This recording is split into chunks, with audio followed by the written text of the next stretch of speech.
Hello, everyone, and a very warm welcome to Revival Waves of Glory Ministries and to our Deep Dive podcast. I'm so glad you're here. Today, we're going to be walking through a really beautiful and powerful fable by Bill Vincent called The Harmony of Differences.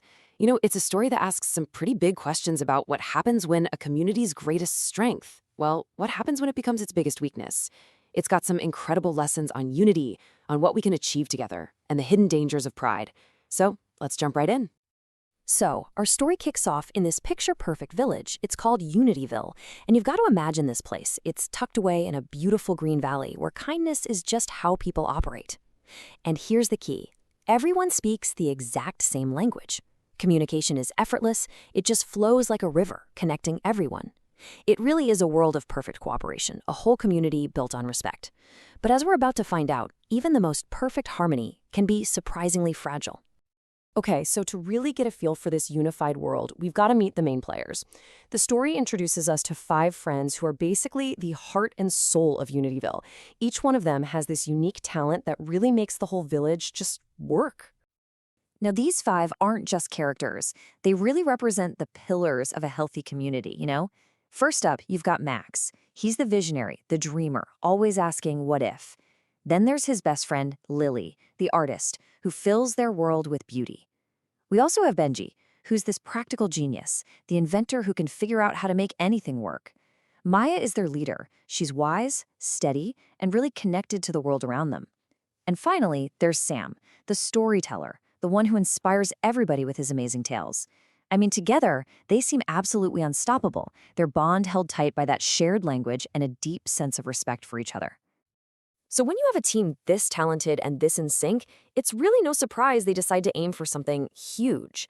But this, right here, is where the story takes a really critical turn. A project that starts out as the ultimate celebration of their unity, well, it starts to uncover a hidden danger that was lurking there the whole time. The spark for this whole thing comes from Max, of course, the dreamer. He gets this grand idea to build something magnificent, something that will stand as a testament to their unity forever. And the vision, it just captures everyone's imagination. A tower so tall it literally touches the heavens. I mean, think about that. It's a symbol of everything they can achieve when they work together. The whole village is just buzzing with excitement. This isn't just a building project, it's their shared dream about to become real. And seeing them work is just incredible. The entire village is side by side. Benji, the inventor, comes up with these special levers to lift massive stones. They form assembly lines, crafting every single brick with so much care. And as the walls go up, Lily paints these beautiful murals that tell the story of their teamwork, and Maya plants this amazing garden at the base. Benji even builds this ingenious scaffolding so they can safely go higher and higher. Every single person has a part to play, and the tower becomes this amazing symbol of what they can do together. But here it is. Here's the turning point. As that tower got taller and taller, something else was growing right along with it, their pride.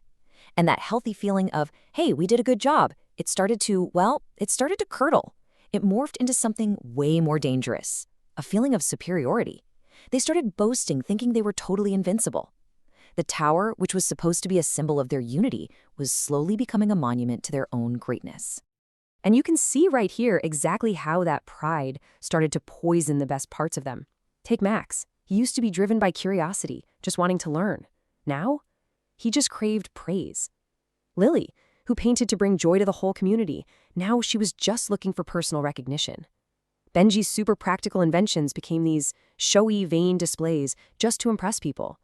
Maya's wisdom, which she used for guidance, turned into a tool for control. And Sam, his inspiring stories became these over-the-top, exaggerated tales to pump up everyone's egos. The very strength that built the tower were now secretly tearing them all apart. You just know something has to give, right? As their pride is hitting its absolute peak, the story brings in this dramatic, divine intervention. A really powerful, unforgettable lesson in humility was on its way. This is the story's climax.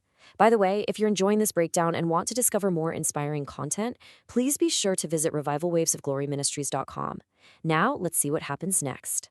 So picture this. The villagers are all gathered at the base of the almost finished tower, and their hearts are just swelling with arrogance. They genuinely, truly believe they are about to touch the heavens. In their own minds, they're gods. They're invincible. But a divine presence is watching and sees that their monument to unity has actually become a monument to human arrogance. And an intervention is coming, not to punish them, but to teach them a lesson they desperately need to learn. And just like that, in an instant, everything changes. Their single language, the very thing that held them together, is shattered. Max tries to shout an order, something simple like, "We need more bricks for the tower." But the words that come out are just gibberish. Gron, Fleck, nor Blix, more tower? Panic starts to set in. The one tool that let them build their dream, their ability to simply talk to each other, is just gone. Harmony is totally replaced by this loud, confusing chaos. The result is immediate and total chaos. That beautiful, intricate dance of teamwork just dissolves into nothing. They can't coordinate anymore, misunderstandings lead to arguments, and the arguments, well, they lead to blame. The construction site, which was once buzzing with energy and purpose, becomes a scene of total turmoil.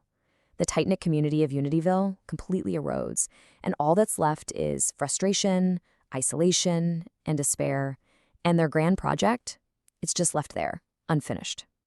But this story doesn't end in despair, not at all. In all that silence and confusion, a brand new journey begins. This is the part of the story about picking up the pieces and finding a very different and much deeper kind of harmony. So, how do you even start to rebuild when you can't speak to each other? Well, they had to find new ways. They started using hand gestures, then drawings in the dirt, creating symbols. But you know what was more important? They were forced to learn patience. They had to truly listen, not just with their ears anymore, but with their eyes and with their hearts. It was this slow, frustrating process for sure, but in the end, it brought them closer than their shared language ever had. They were forced to build respect on a whole new level. And what about the tower? Well, it just stands there, incomplete. But its meaning has totally transformed. It's not a symbol of their failure or even their past glory. Now it's this powerful, permanent reminder of the dangers of pride. It's a monument to their hubris, yeah, but more than that, it's a monument to the incredibly profound lesson they all learned about humility. And this, right here, brings us to the ultimate lesson of the whole story. The villagers lost one kind of unity, one that was based on everyone being the same, only to discover something so much stronger, so much more resilient in its place. This led them to this amazing realization. All the confusion, the different languages, it forced them to really see each other's unique perspectives for the first time. They finally learned that true unity isn't about everybody being the same. It's about weaving this beautiful, intricate tapestry from all these different threads. Their diversity, something they never even had to think about before, actually became their greatest strength. They learned that respecting and valuing the unique gifts in each other, that's how you create a truly better world. And so this wonderful story leaves us with a really deep question to think about in our own lives and our own communities. Unityville's greatest strength, that shared language and purpose, it became their greatest weakness the moment it led to pride. It's just such a powerful reminder that humility and a real appreciation for our differences, those are the true foundations of any strong community. For more from Bill Vincent, remember to visit revivalwavesofgloryministries.com. Thank you so much for listening to the Deep Dive podcast.